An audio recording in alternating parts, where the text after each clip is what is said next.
Just days after the election that brought Donald Trump back onto the political sphere, Biden decided to give $10 billion to Iran. Yeah, that sounds awfully familiar. Sounds like pallets of cash, doesn't it? We're going to go a little bit of a deep dive into some of the history of what has happened here. We're going to listen to how the UN is even upset with Biden giving Iran so much cash. And the UN tells us exactly where Iran spent that cash. We got a lot to talk about. We're also going to talk about a bunch of these other things that Biden is trying to slip in right now. He's trying to give free health care to 500,000 DACA illegals. We got a lot to talk about, friends. Let's jump into it. Welcome to the Poplar Report. I'm Steve Poplar. I'm an accountant by trade, and we cover the things on this channel, not just what's going on at the stores at Walmart and Aldi and the grocery stores, but also the mainstream media is avoiding big topics. And while we're not talking just about doubling of the can of peaches in price, we're also talking about the billions and billions of dollars of corruption happening in Washington, D.C. All right, so I want you to get into your little time machine here, and we're going to be hopping back and forth between the corrupt Biden administration and back to the corrupt Obama administration. All right, so remember when they did that whole Iran nuclear deal? And Obama sent planes full of pallets of cash, $400 million in cash. It was like an Ocean's 11 movie, except it was the U.S. military flying this cash and giving it to a terrorist regime. Now, everyone basically out there agrees that Iran is the largest state sponsor of terrorism in the world. And as we're going to soon see, the greatest state sponsor of the state sponsor of terror is Joe Biden. And Obama tried, but didn't do nearly as good as Biden did. All right, so for this, for the release of the 4 American hostages, Obama negotiated $400 million in cash and pallets, $1.3 billion more 2 days later, all released to Iran. So we paid $1.7 billion for 4 American hostages. Of course, the Obama administration would say, no, there was no quid pro quo on the hostages and the cash. Like, that's not what happened. So when Biden just released this $10 billion in cash, it's probably totally unrelated to any hostages. But we go back to a previous incident where Biden released $6 billion in cash for 5 hostages. Now, I will say this. Obama got 4 hostages for $1.7 billion, so that's about $400 million per hostage. Biden got the hostages for a little over $1 billion per hostage, $1.2 billion per hostage. So you have to at least take your hat off to Obama getting a better deal. He got hostages back for less money. Now, Biden's probably going to explain that away as being inflation, but Biden gave them $6 billion. This is not the news that we're talking about today. This is what he did earlier, okay? He gave them $6 billion of South Korean cash for 5 U.S. hostages. The United Nations, at the beginning of November here, came out with a 500-page report that it presented to the UN Security Council, including the United States, in which it detailed how this $6 billion that Biden gave to Iran, how Iran used that $6 billion to buy anti-ship missiles, anti-ship ballistic missiles, and gave them to the Houthis in Yemen, who then proceeded to use those missiles to attack international shipping in the Bab al-Mandab Strait. So yes, remember that whole issue with them shooting at all the ships that went by? Yeah, that was paid for by the $6 billion of cash that Biden gave them. Now, the United States has spent almost that much money having ships patrolling back and forth and shooting interceptors, knocking down missiles in the Bab al-Mandab Strait. So you can't make this stuff up, friends. The incompetency, I mean, it's not just serial incompetency. It's flat out treasonous corruption. I mean, like, how can you see it any other way? My only question is, how did the Biden family directly financially benefit from this $6 billion it gave to Iran? Did the big guy get 10% off of that? I don't know. I don't know how that would work, but is Iran putting money into an offshore account for the Bidens? I don't know.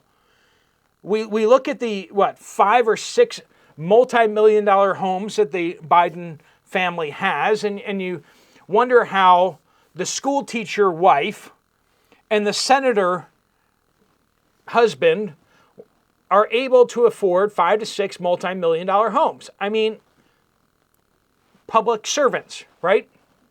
And you have to look at deals like this where billions and billions of dollars get given to shady, evil countries and terrorist networks, and you got to see, well, there's got to be something coming back the other way. Because that sure happened in Ukraine. We all know that. We've seen the documentation of the money that got funneled over to Ukraine over the past several decades. A bunch of it did flow back into the Biden family.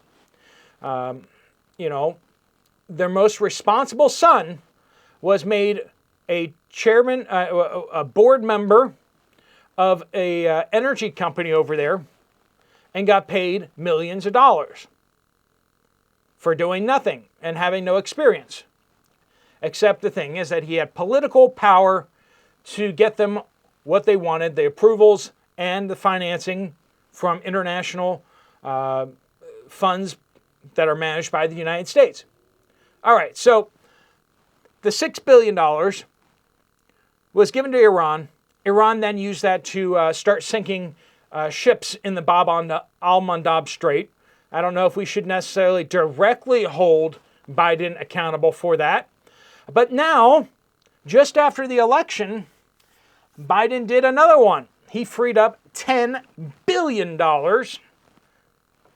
So basically we have sanctions on Iran, which is to stop money from going to Iran. But every so often, Biden issues a little waiver, like, oh, well, you got $10 billion you want to give to Iran? Okay, you can do it. Well, Iraq wanted to give $10 billion to Iran, but were being blocked by the sanctions. They've been buying electricity from Iran, and they owed Iran money for this or that. And the Biden administration's sanctions and the previous sanctions from Donald Trump were blocking that from happening. So Biden after the election decided to waive that, and $10 billion flowed into Iran's pockets.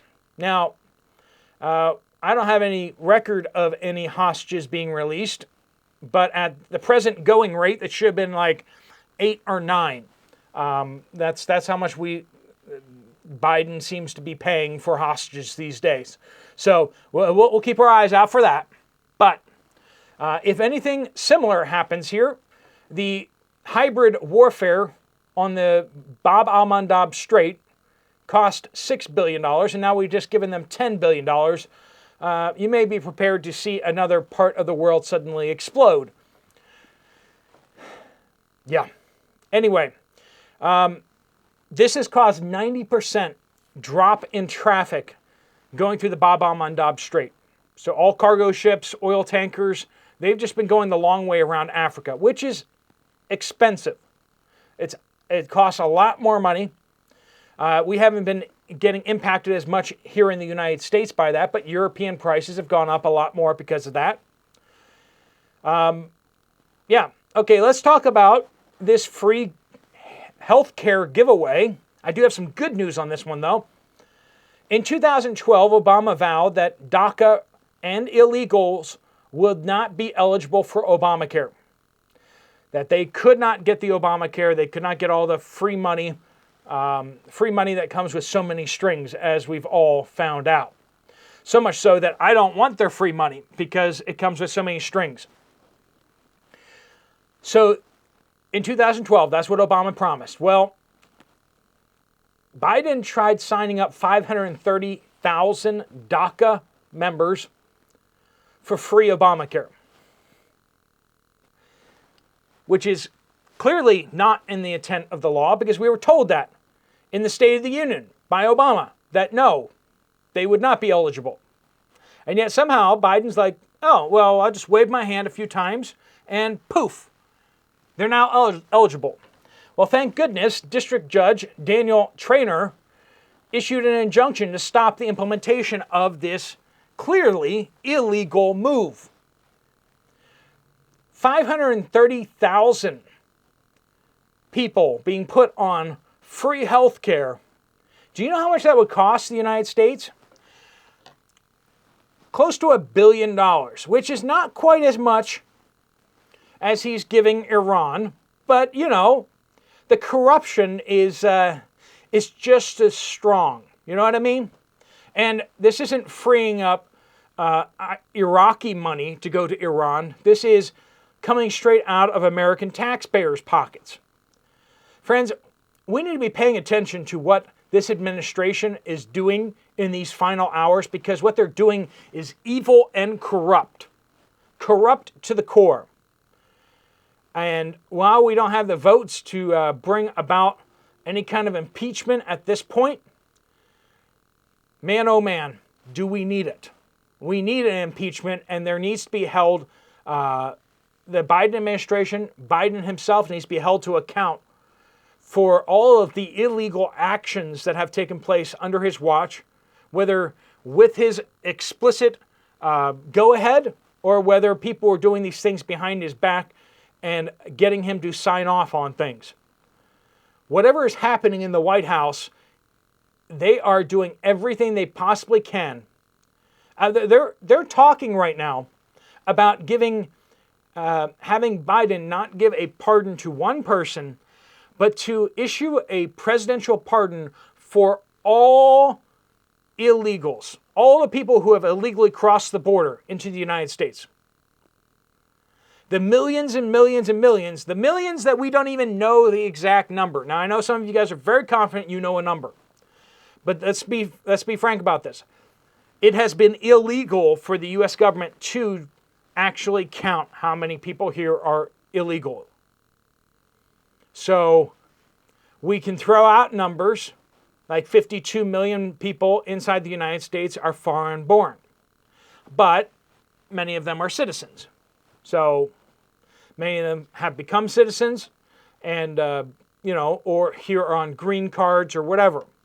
So we don't know the exact number, and even that is probably wrongly calculated and misses a whole bunch of people.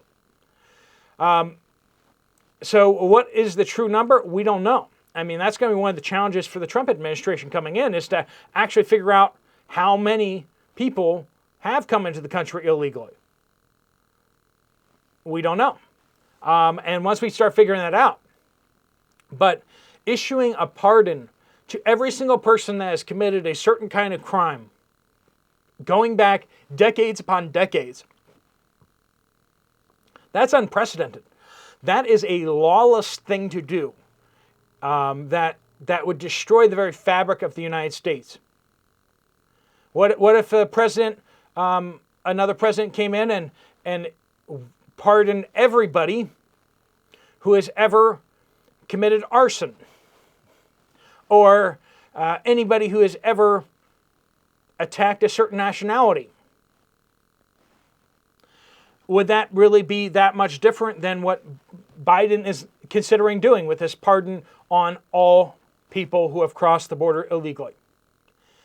Those are serious questions that we need to be asking, and we need to be paying attention. All right, friends, we're going to keep an eye on things, and I'm going to keep you informed as we see nefarious things happening.